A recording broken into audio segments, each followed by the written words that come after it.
Borg mentality, business, part one. So this one I have a lot of experience with lately, to be able to share how the Borg mentality has manipulated the masses, to the point where people are willing to do things that aren't what they would want to do, but they're too scared to stand up against it because they would end up losing their jobs or their investments, because of being contrary to the business atmosphere or environment at the time. Yeah, so I mean, I guess we should go back in history a little bit and look at big business and corporations. Now, back in the 1800s, 1900s, a lot of businesses didn't care about their workers very much, right? They would put workers in dangerous situations and ended up getting their workers killed, and there wasn't very much, blowback for that, right? And then so the government came along, and the people clamored for, safety and for things that would help protect the worker from the business, because the business's ultimate goal is to make money, right? That is what businesses want to do, is they want to grow. They want to continually grow till they're so large that they actually fall apart, right? So, and I'm talking about corporations. I'm talking about the big giant mentality, of a business is to grow, right? Like, if you're not growing, you're dying, which is crap. I mean, you can run a small business and be perfectly happy running a small business and stay in business, okay? You don't have to keep growing to the size of the fact that you're actually going to implode or collapse your own business simply because of mismanagement, because you've gotten so large that it becomes dysfunctional. But anyway, that's one of their beliefs, is that if you're not growing, you're dying.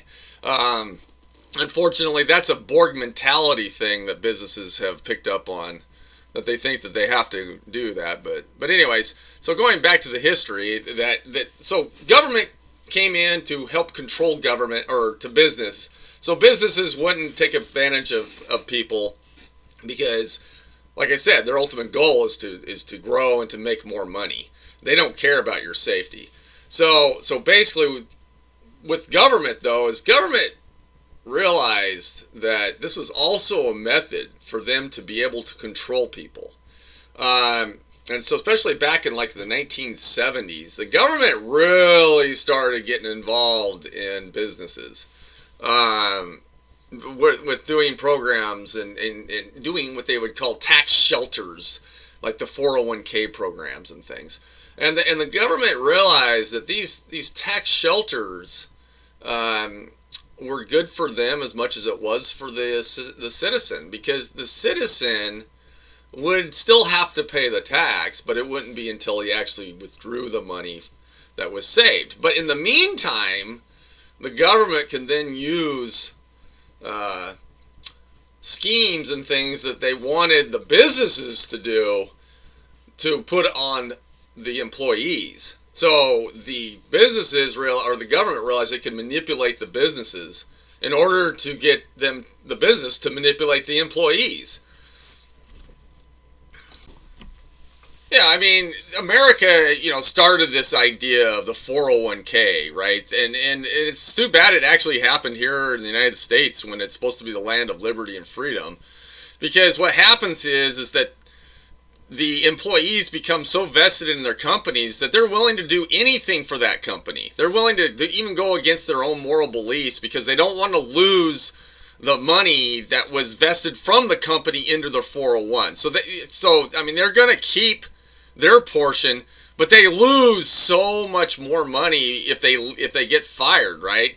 That money would be retracted from the company, and that is where the big heinous issue is with the 401ks and a lot of these retirement programs is it pretty much shackles the employee into feeling like they have to do what the company says, even if it has nothing to do with you being clocked in or on their property.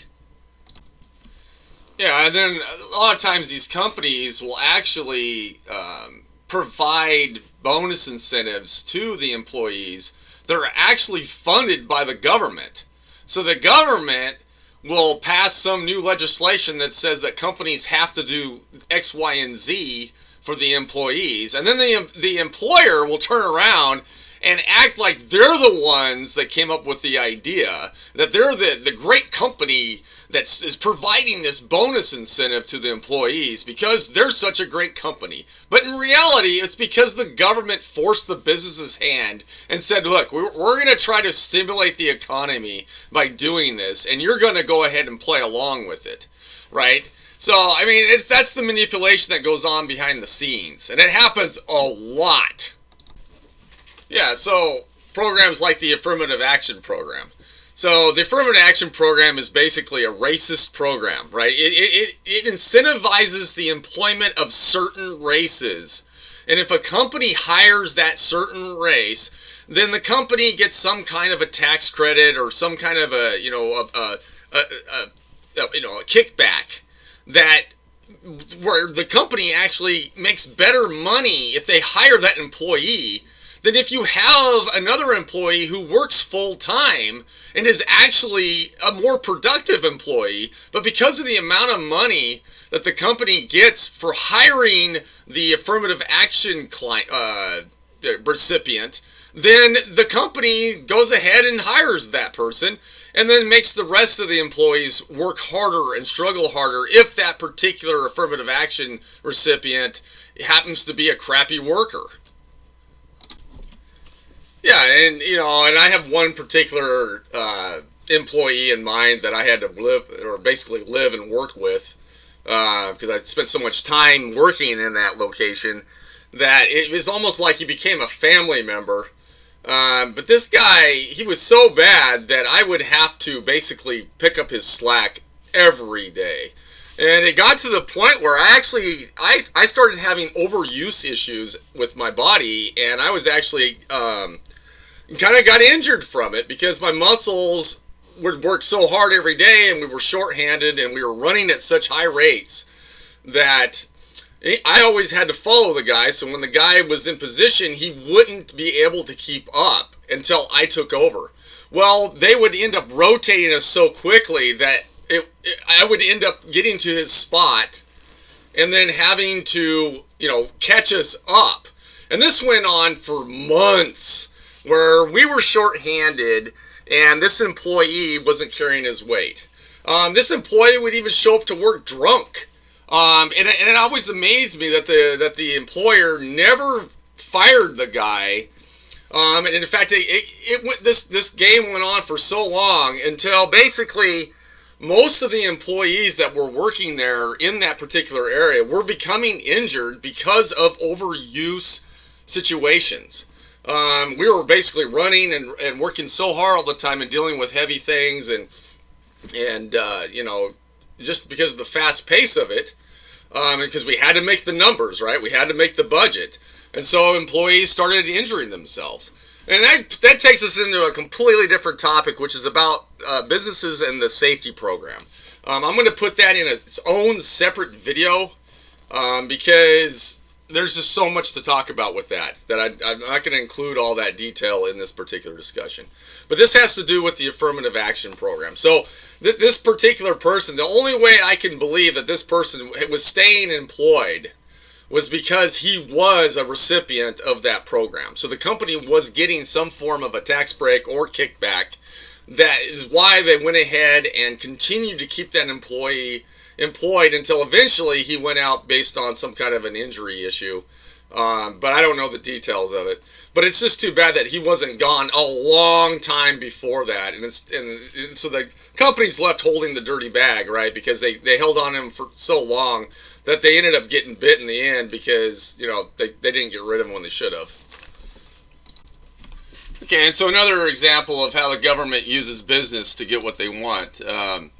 So like the last cold virus season that we had, the 2019, 2020, the year of 2020, that cold virus season, the government was basically giving money to companies to pay for essential workers that had to be laid off, so that way they wouldn't lose their, their employment there and have to deal with all the, the 401k issues that would be involved in that. Because it would have been a headache, because they figured that this was probably only going to be short term, that they didn't want them to be, fired permanently or laid off permanently. So they went ahead and they started giving money to these companies. And so these companies then took that money and would, try to keep their employees on. But what makes it really disgusting is, I'll use this person for an example. I'll just call him the corporate manager. So I was in a group with my fellow employees, and the corporate manager basically said, "Hey, such a great company that we're going to provide this to our employees." Well, there was also another employee in the room who asked the question too and said, "This came from just you guys?" And of course, he knew. I mean, I had talked to him before after the discussion with the corporate manager, that he already knew that this was coming from the government, and yet he was playing along with the idea with the corporate manager that this was coming from the company. And that just goes to show just how untrustworthy corporations are to their employees. They always try to act like they're just such a great thing, that, look at this, we're going to provide you guys this free money for nothing because we're a good company. Okay, so anyway, I had spoke up to this corporate manager in my distaste for this, and which I could tell by the look on his face that he was not too happy about that. Yeah, and so other things that the government does to manipulate businesses. For instance, back in the early 90s, there was the sexual harassment movement, right? That they were trying to squash the sexual harassment issues in the companies. And I was involved in one of those seminars with the company that I was working for back in the day. And it had to do with the predator aspect of the actually basically their harasser in the sexual harassment discussion. And I actually disagreed with something that the government employed person that traveled around into businesses to basically teach about sexual harassment, which I'm not against that idea. I think it's a good idea that companies are made aware of predators and things. But the issue is that the government likes to redefine words, and also likes to try to redefine the human species.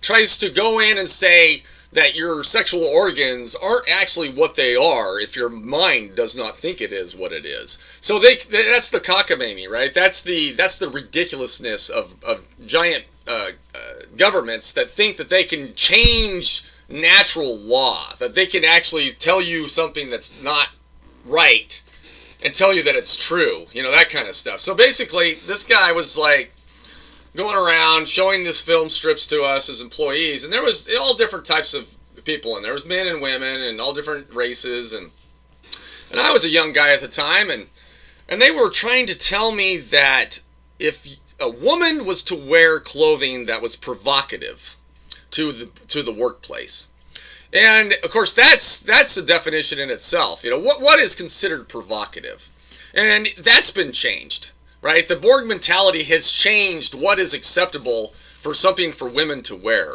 And that it is the man's fault if the man feels sexually attracted to a woman, if a woman wears clothing that could be found as being provocative. Well, the issue with that is I was raised a certain way, and I was taught a certain way, that you're supposed to dress modestly.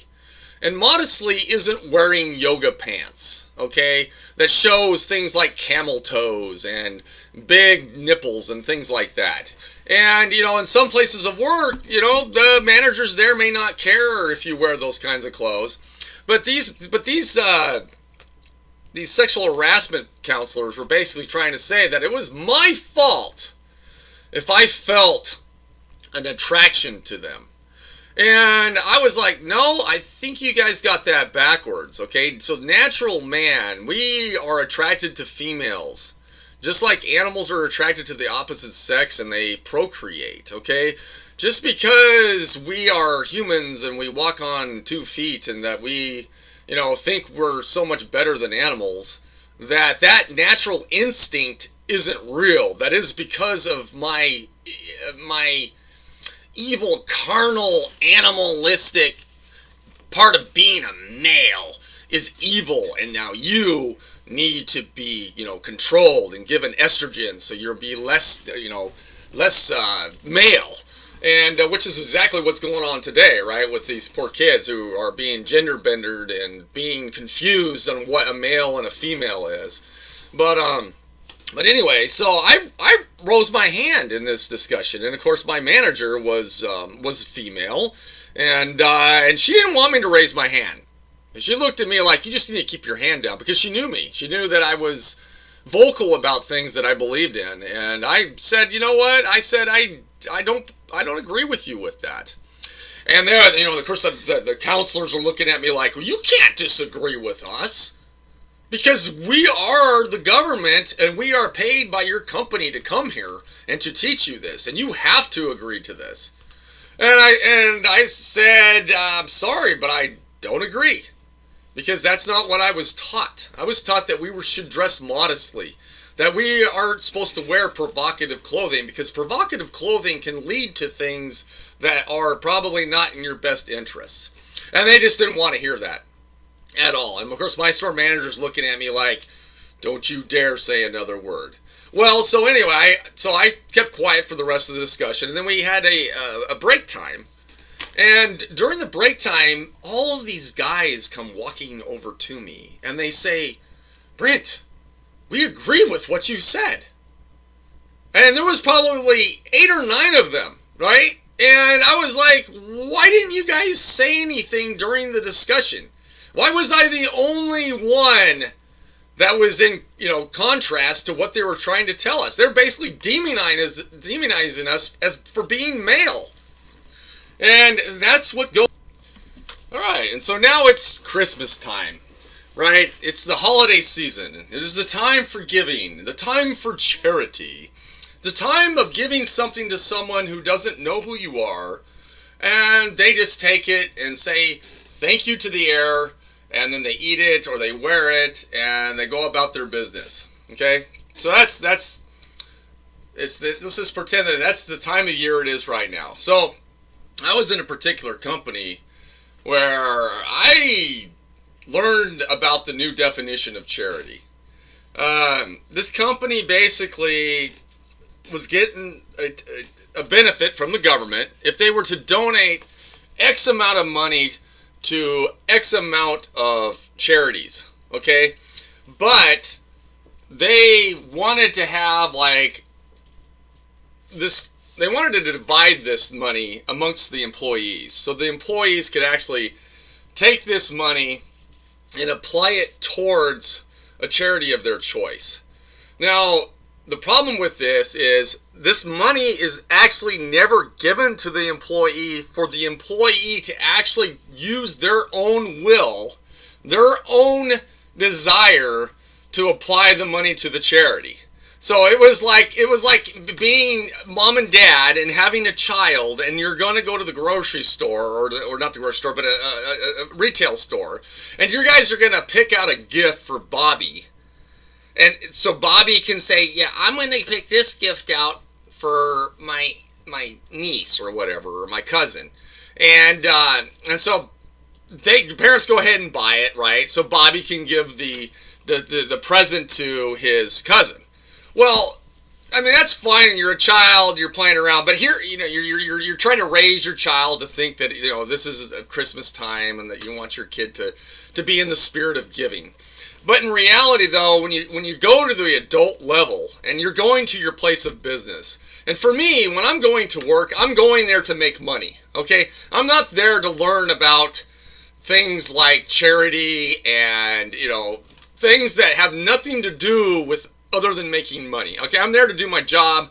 I'm there to get paid. And anything else, you guys can just keep it to yourself. But because it was the holiday season and because the corporation was going to get a nice big chunk of incentive money or advertising or whatever it is that they were going to make the deal is with the employees, that they were hell-bent on the idea that every single person in the employment donated some money to a charity of their choice. Okay, now the charity of their choice, most of them were on the list, but there was a list of the ones that were acceptable.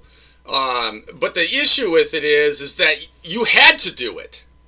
There was no, you could not decline doing that. So, for instance, I had already talked about charity and the redefinition of charity, and I completely just did not want to do it. And the reason why was because of the idea that everyone had to do it no matter what. And it ended up being almost like a sales pitch, because the person at work that was trying to push this insisted that we had 100%. So, I mean, so once again, it all came down to the numbers. You had to have the numbers, right? We got to make that 100%. And that to me just made it fake. It's like, you're forcing me to give something to someone. Okay, that is not charity. Okay, right there, boom. You, basically what you did is you perverted charity, and you turned it into basically just a exercise for the company to make itself look good, because look, we gave all this money to all this charity and all of our employees helped. Guys, seriously, I can't stand it when I'm treated like a child, okay? When I'm standing there and they're going to buy a gift for my cousin, and here I am, a full-grown adult, and this company is doing the same kind of technique to me as an adult, and it's basically insisting that I pay, or that I actually participate, and not pay, but to say, yeah, I want it to go to this charity. Okay, and the thing is, I don't believe in that at all. Okay, I don't give free stuff to people for nothing. Okay, I don't do that. Okay, and if I do it, it's from my heart. Okay, it's from me, not from a surrogate, not through a company. So when they insisted on that, I felt like you guys, like that company was invading my person. Like, you're making me do something that is against my beliefs.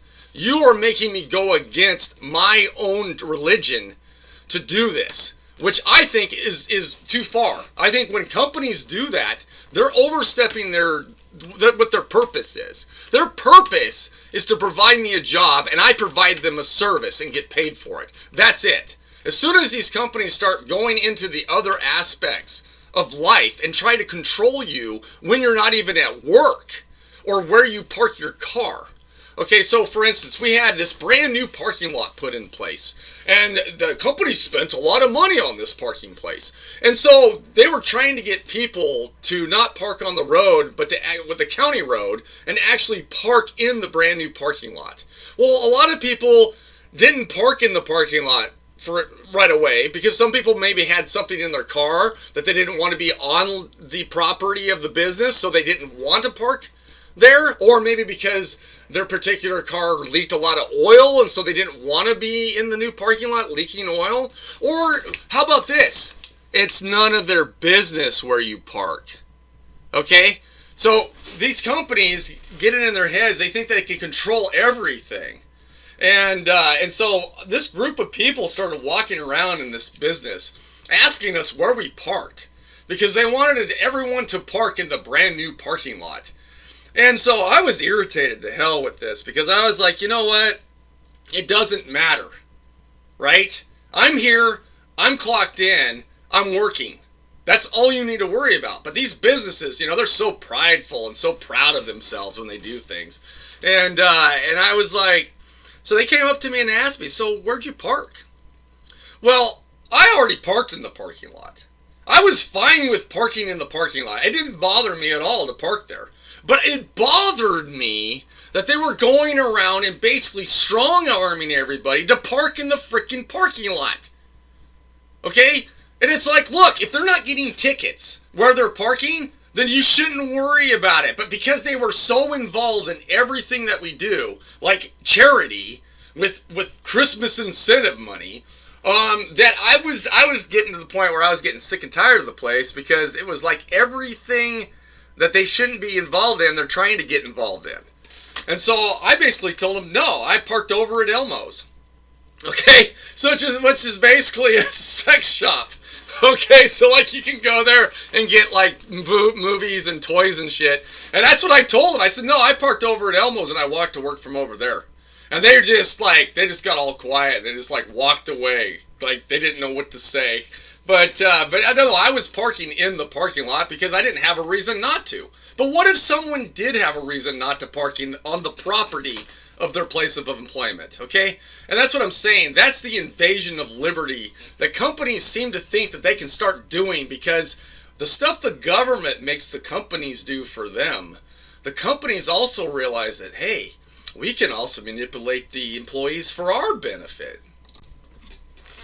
Yeah, and then when companies try to go beyond what they're meant to be for, right? So they would create these focus groups, and most of them had to do with the place of business, which they should have focus groups, and they should have, topics that deal with just the business. But the problem is they created this wellness focus group.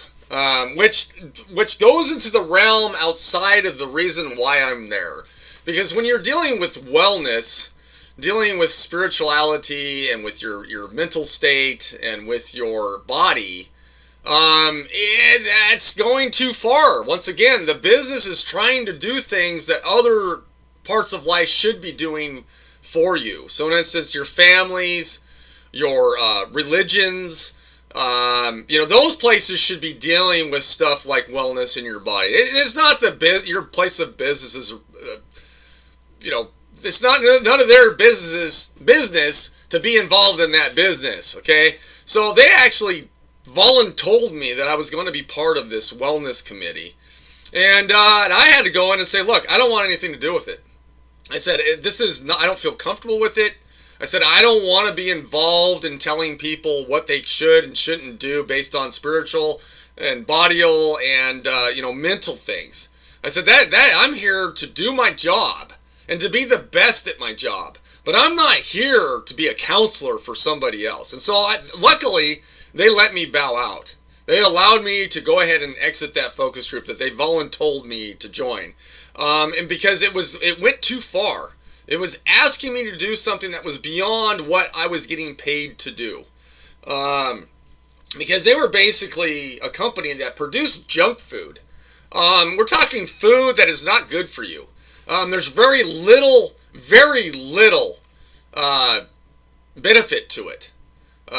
Pretty much there's like maybe 1 or 2 elements that you get from it, basically sugar and potassium, and that's about all you would get from this particular food that we created.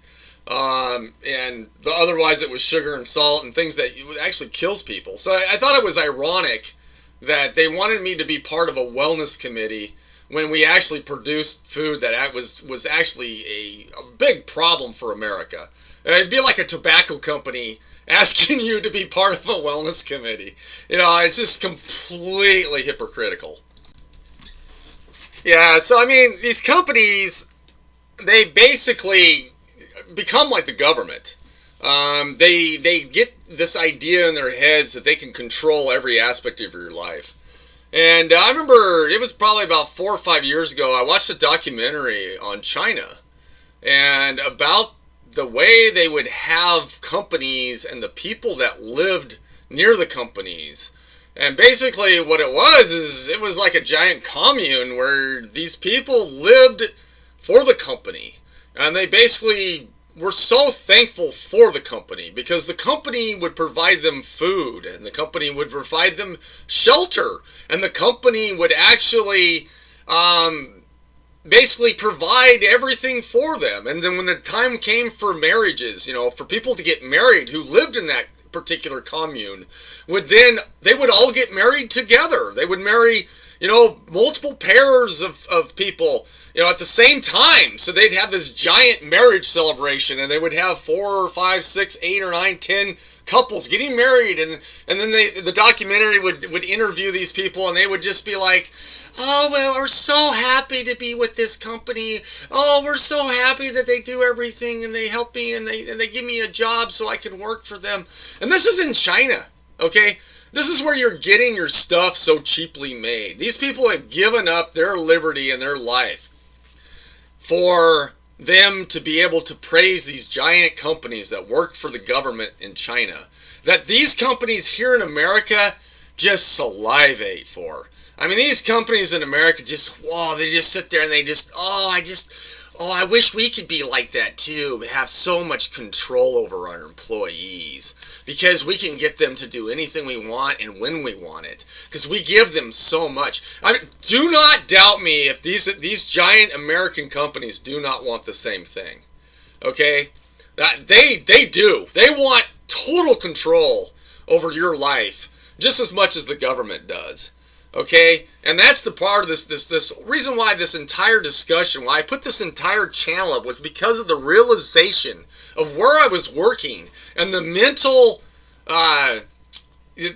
attacks that these giant companies and the government does to people to drag them down, to get them to feel like they can't do it by themselves. I was raised to be self-employed. My grandfathers both were self-employed individuals, and I had been able to spend a lot of time with them. And the first 20 years of my life, I worked self-employed, okay? I didn't work for a giant corporation. And so when I first started working for corporations, I could tell that there was something about these places that weren't too healthy for the individual. And especially this last place that I worked at, I started working for them because I was having a hard time being a carpet installer, and my body was starting to struggle, and things were getting to be too heavy, and so I went and worked for this corporation, and because of this latest developments in the cold season that we had last year, it got so bad that I had realized that I was working with people who were not really in the same pea pod as I was. Right? I mean, they were literally completely off the reservation when it came to what my moral beliefs were versus their moral beliefs. And they were infringing way too much on me as an individual. There was this one particular situation where, they always act like they know everything, that they have the total knowledge of everything, including like safety and your health. And the sad thing is, they don't. And I had spent many, many years as a youth dealing with the human body and trying to become, a physical fitness expert. And I had done a lot of studying on it. And I knew about germs, and I knew about viruses, and I knew about flus, and I knew about pandemics and things. And they had this place where you could wash your hands. And so you could wash your hands before you entered into the production area. And I thought it was a great idea when they put that in there. I think everyone should wash their hands. Also, I like the fact that they had sanitizing, bottles around that you could, wash your hands and then sanitize your hands. And the funny thing is for the longest time, people would do that. And then we would all meet in this room, and we would all touch the same door handle. You got the guy who basically washes his hands and sanitizes his hands, and then, of course, he picks his nose as he's walking to the room, and then he touches the door handle, right? And so this went on for, probably 4, 5, 6 years, because we didn't even have the hand-washing station before that, and they it was nice that they finally got caught up on hygiene and actually put a hand-washing station there. But the funny thing is, it's funny how slow people are to change things in businesses when if they're not an expert, then they're not allowed to mention things. It's like, well, we don't have anyone in this plant that's an expert. We have to wait for a government official or like, the health department to come in and tell us to do it, right? Even though I had already knew about this stuff long before they finally put a hand washing station in. And then, so I was watching people do that probably for 4 years after we put the hand washing station in, and they would go and touch the door handle. And so we would all stand in that room together and pass around the pen, and so everyone's spreading their germs. It was like it didn't even matter whether we washed our hands.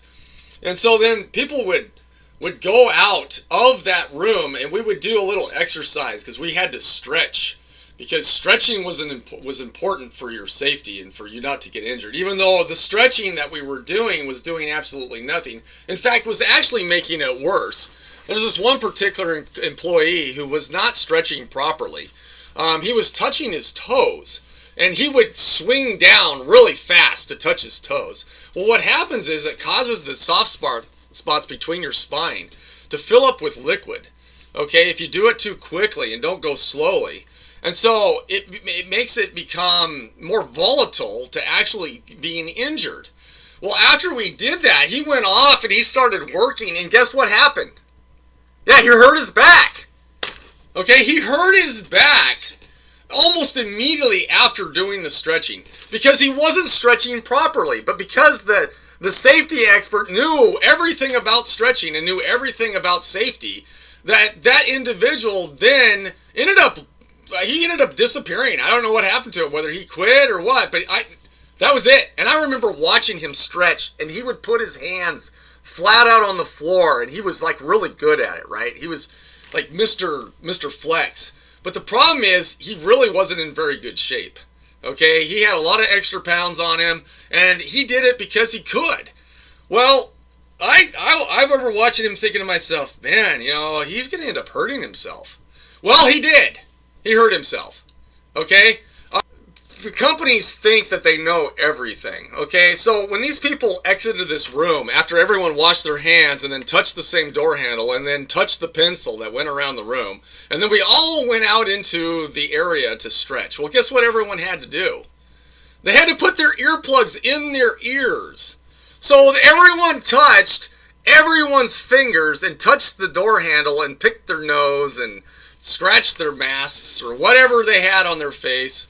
And then they would go and they would touch their earplugs and then put the earplugs in their ears. Okay, now the change though I made before the mask situation happened.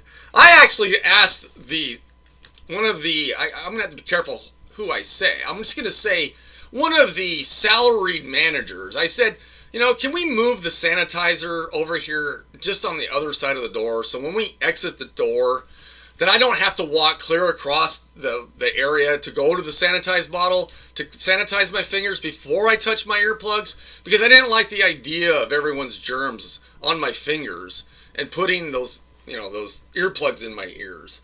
And so he said, yeah, that's a good idea. So he moved it. And guess what? A lot of people thought it was a great idea, and there it stayed. Okay? But who was it that had to think of that? It was just a